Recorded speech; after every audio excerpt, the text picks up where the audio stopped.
Victory is not something which is everlasting.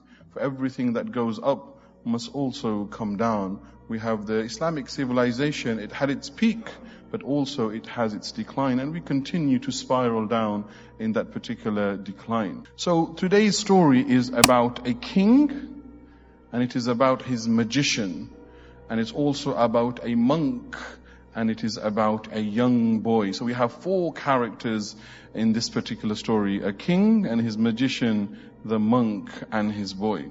So once upon a time, and this is exactly how it is because this story took place many, many years or perhaps centuries before the Messenger Muhammad sallallahu ta'ala alayhi wasallam. So he narrated it as a story, hence as I am doing also. So there was a king whose right-hand man was a very, very powerful magician. And as you know, at that time, in order for the kings to consolidate their power, they had to put fear and instill fear into their community and deceive them and make it look like they were miraculous and they were given godly powers, etc. So they would always have these particular magicians on their right and their left. They would have these aides to their sides. Just like today, our prime ministers and our presidents, they don't do much of the talking. They're just there as a figurehead, and they get all of their minions to say whatever they want to say and to deceive people with their words, to put a spin on certain things, and to use the media to avoid and duct all of the things and to bring about this beautiful picture to the rest of the world that look at what your king and your president and prime minister is doing. But the reality is far from that. So this is the king, and he had a very, very powerful magician who is right-hand man. But the magician, as every other ordinary human being, was growing old. So one day he asked the king that if you want to maintain your power, if you want to maintain the fear and the control over this entire community, then I need to train somebody up. And this is what people do, our politicians do as well. They don't want to lose control. They'll give it over to the next person and the next person within their family or within their area to maintain their control and their power to control that.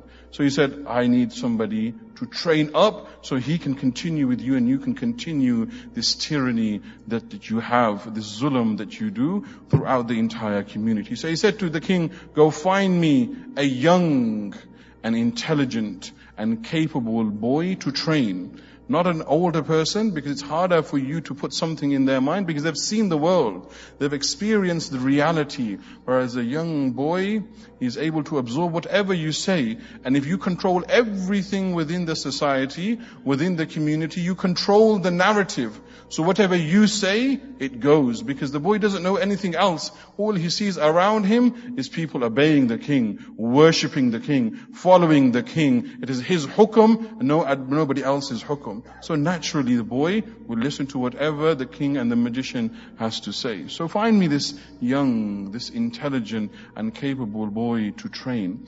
And then what happens? Then a young boy was ordered, he was found within the community, and he was ordered to come to the magician every single day to learn from him. In other words, to indoctrinate him. In other words, to brainwash him. In other words, to manipulate him so he could carry on this control within the community or within the society. So we also need to look very, very carefully that when our children are following certain people, what are their values? What are their principles? And who are they following? And what will they become like? Because your children will inevitably become like you, and your children will also become like the people that they follow. عَلَى دِينِ خَلِيلِهِ.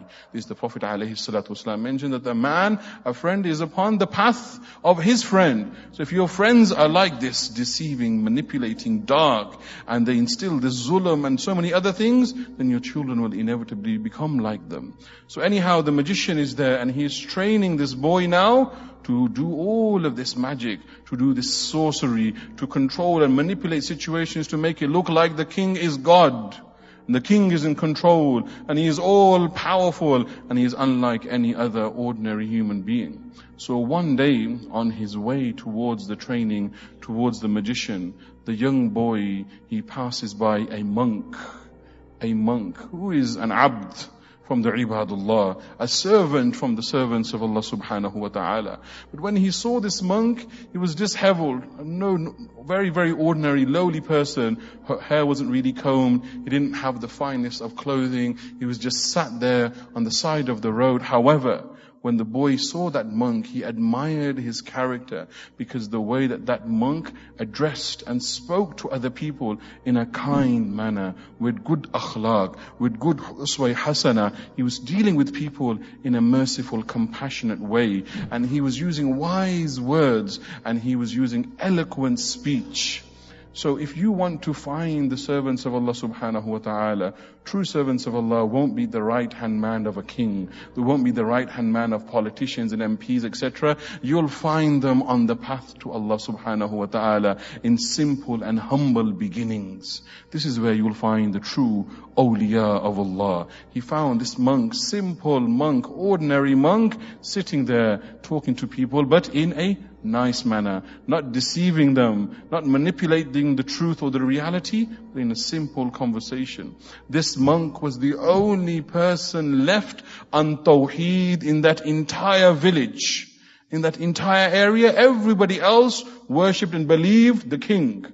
And they prayed to him and did everything that he said. Nobody believed and worshipped Allah subhanahu wa ta'ala. This is that last individual. So seeing the boy's potential and seeing that he was inquisitive, and he sat down with him, seeing the boy's innocence and interest within him, what did the monk do? He didn't think, oh, that's it, it's just me now, I don't need to worry about anybody else. Sari Jahannam mein jawan, everybody can go to hell because they are worshipping God, I'm doing my job. No. He realized that he had a responsibility to share the Tawheed with that boy, to try to bring about some form of change within the community, even though that he was the last one. So the monk did his job, and he brought that boy closer to him, and he started teaching him about Tawheed, the oneness of Allah subhanahu wa ta'ala, and started teaching him about tawakkul, true yaqeen in Allah subhanahu wa ta'ala, true trust in Allah subhanahu wa ta'ala. So naturally the boy, he was inclined towards the monk. So every single day what the boy would do, he would stop on his way first and visit the monk and learn from him and listen to him. And then after visiting the monk, then he would go on towards the magician. And the magician would say, why are you late?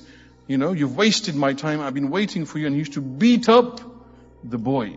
So you can see here two very different approaches, that the deen of Islam, and when you call to the way of Allah subhanahu wa ta'ala, is always with mercy, is always with grace, is always with compassion. Ud'u ila sabili rabbika bil hikmati wal maw'izati al hasana.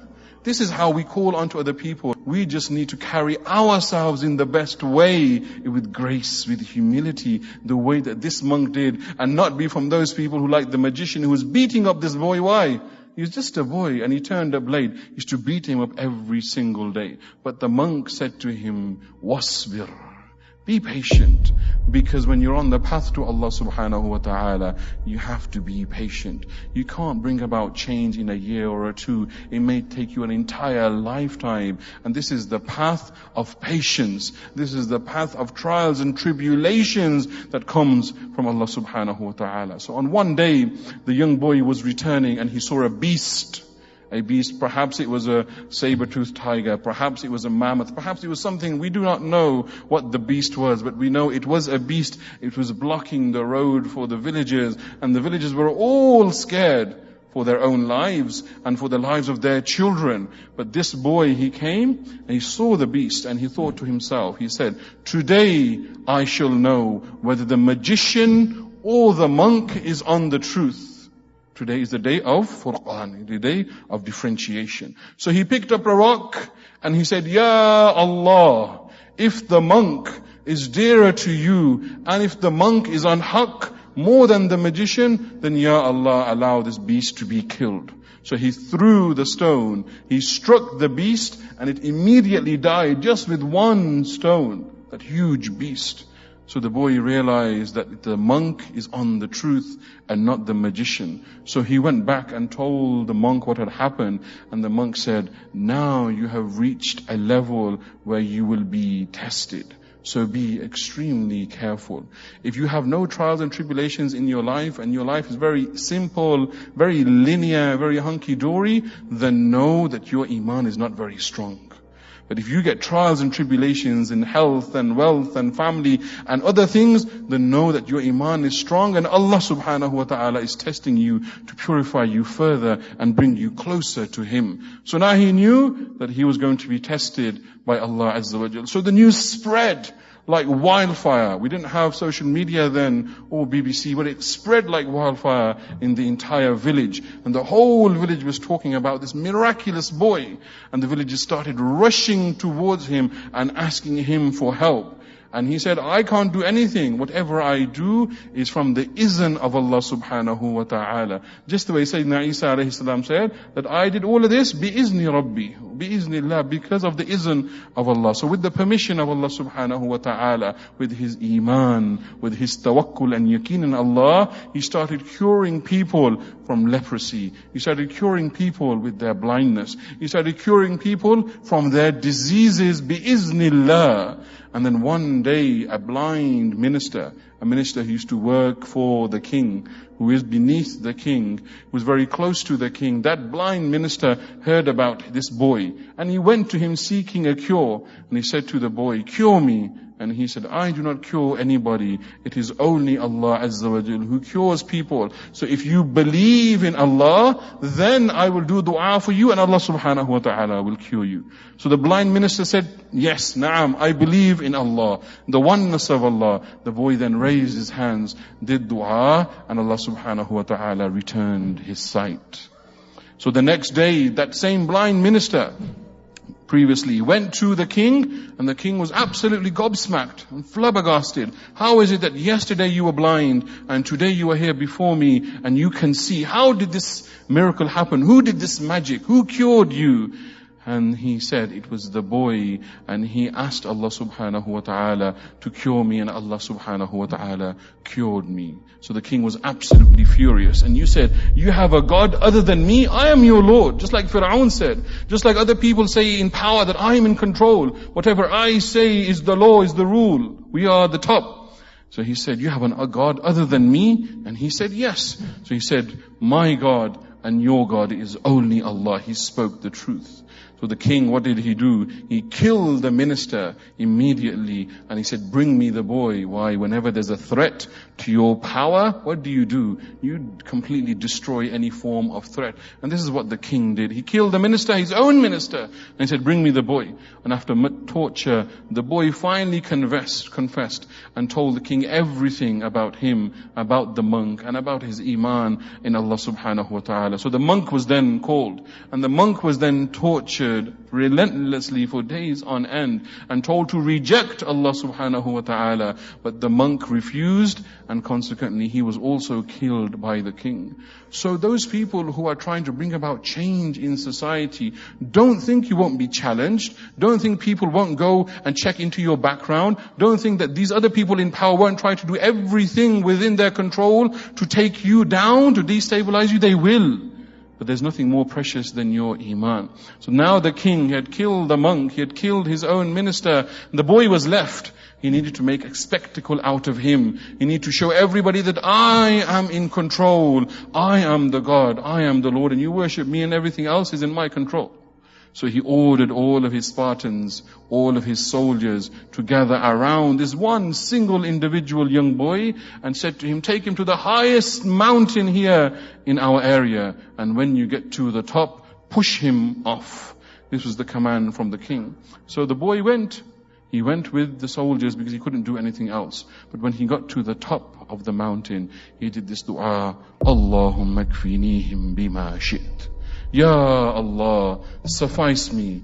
Ya Allah, protect me however you want to protect me. He didn't say to Allah, Ya Allah, save me like this. Give me some wings. Send an angel. No, bima shit. However, Ya Allah, you want to save me, suffice me from these individuals. So in trials and tribulations, when you are in difficulty, don't tell Allah how to save you, on what to give you. Just call to Allah and say, Ya Allah, however you want to get me through this difficulty, do it. This is what he said. Allahumma kfinihim bima shit. The mountain shook. And all of the soldiers around him fell down. They all died, and the boy was saved.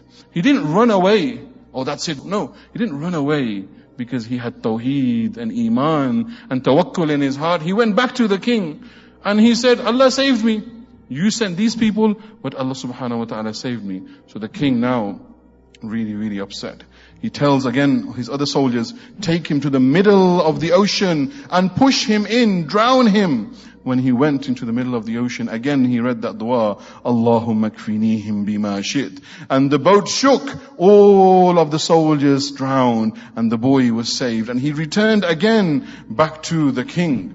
So now the king is completely perplexed. How do I get rid of this boy? How do I kill him and maintain my power, maintain my control amongst all of these people? So the boy himself said to the king, do you want to kill me? And he said, yes, of course, na'am.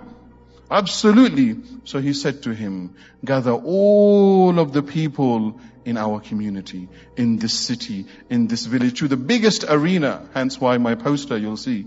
He said, gather everybody in this arena and then tie me to a trunk of a tree. A tree in the middle of the arena. Gather every single person and tie me to it, and then get an arrow. But before you release the arrow from the bow, say Bismillahi Rabbil Ghulam. Say, in the name of Allah, the Lord of this boy. Then and only then will you be able to kill me. The king didn't understand. He was just blinded by his anger, and he just wanted to get rid of this boy and kill this boy. So he said yes. He gathered every single person in the city, in the village. He gathered them all. He tied him to the tree of the trunk, and then he said this dua himself, Bismillahi Rabbil Ghulam. And when the arrow was shot, the boy died. Why? Because this is what he taught the king to say. But you might think that why would the boy teach the king how to kill him? But there's a greater objective behind all of this. When all of the villagers saw that the king has said, Bismillahi Rabbil Ghulam, they all said, La ilaha illallah. La ilaha illallah. La ilaha illallah. The king became furious and commanded for all his soldiers to dig a ditch and to throw everybody in the blazing fire. Why? Because now everything's out. The cat's out the bag. Now they all believe in the oneness of Allah, because the king couldn't kill him. No matter what he did, he could only kill him when he said Allah. So they realized it is only Allah. It is not the king. So he said, dig a ditch, throw everyone into the blazing fire. And he said to the villagers, believe in me as your Lord and you will live. Reject me and you will die. The villagers remained steadfast. وَلَا يَخْشَوْنَ أَحَدًا إِلَّا اللَّهِ. They did not fear anyone except Allah subhanahu wa ta'ala. What could the king do to them? Because now they had the iman in their heart. So they remained steadfast on their iman and on haqq, and they were thrown into the fire, and they did not care. لَا يَخَافُونَ لَوْمَةَ لَائِمٍ. And the last villager was a mother, a breastfeeding mother, and the baby was there in her arm, and she hesitated a little, but the baby spoke up, a breastfeeding baby, and said, oh my mother, isbiri, be patient, for you are on haqq. So she and the baby jumped into that pit, and all of the villagers died. Now the question is, did the king win? Because seemingly the victory is for him. He's killed the villagers, he's killed the boy, he's killed the monk. What did he truly win? Did he achieve victory? Was he truly successful? He lived. Did the villagers and the boy and the monk lose? Did they truly fail? Were they defeated just because they died? No, because victory is not solely a military victory. Victory is not solely of power. Victory is to achieve a goal. The boy achieved his goal. The villagers achieved their goal, and they were all on the iman and the tawheed of Allah subhanahu wa ta'ala. The goal of the king was to make everyone leave their deen, leave their path, and to stop believing in Allah, to only fear Him and to follow and worship Him. But he was not victorious because he was unable to achieve that goal, so he truly lost. So my brothers and sisters, even though we may seemingly lose in the dunya, in positions of power, don't ever think you've lost, because when you're doing something for Allah subhanahu wa ta'ala, you will never lose. وَلَا تَهِنُوا وَلَا تَحْزَنُوا وَأَنْتُمُ الْأَعْلَوْنَ إِن كُنتُم مُؤْمِنِينَ. We do not fear, we do not despair, we do not grieve, we do not lose hope. We will always be victorious because we believe in Allah subhanahu wa ta'ala. Inna lil muttaqina mafaza. Know that victory is with us, with Iman, with Islam, with the people of Islam, with the people of Gaza. A victory doesn't always necessarily have to be a victory based on the power, anything or some other things, but it can be a victory of truth. It can be victory when you have prevented something else from happening. It can be a victory when you have done open da'wah to the cause of Allah subhanahu wa ta'ala, to the cause of Muslims worldwide.